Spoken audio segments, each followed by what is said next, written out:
حضرت ابو ہریرہ رضی اللہ تعالیٰ عنہ سے روایت ہے، انہوں نے کہا کہ رسول اللہ صلی اللہ علیہ وآلہ وسلم نے فرمایا، تم جنت میں داخل نہیں ہوگے یہاں تک کہ تم مومن ہو جاؤ، اور تم مومن نہیں ہو سکتے یہاں تک کہ ایک دوسرے سے محبت کرو۔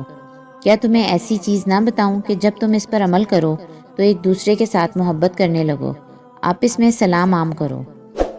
حضرت ابو ہریرہ رضی اللہ تعالیٰ عنہ نے کہا، بلا شبہ رسول اللہ صلی اللہ علیہ وآلہ وسلم نے فرمایا، زانی زنا نہیں کرتا کہ جب زنا کر رہا ہو تو وہ مومن ہو، چور چوری نہیں کرتا کہ جب چوری کر رہا ہو تو وہ مومن ہو، شرابی شراب نہیں پیتا کہ جب شراب پی رہا ہو تو وہ مومن ہو۔ حضرت عبداللہ بن مسعود رضی اللہ تعالیٰ عنہ سے روایت ہے، انہوں نے کہا، میں نے رسول اللہ صلی اللہ علیہ وآلہ وسلم سے پوچھا، اللہ کے ہاں سب سے بڑا گناہ کون سا ہے؟ آپ نے فرمایا، یہ کہ تم اللہ کے ساتھ کسی کو شریک بناؤ جبکہ تمہیں اسی اللہ نے پیدا کیا ہے۔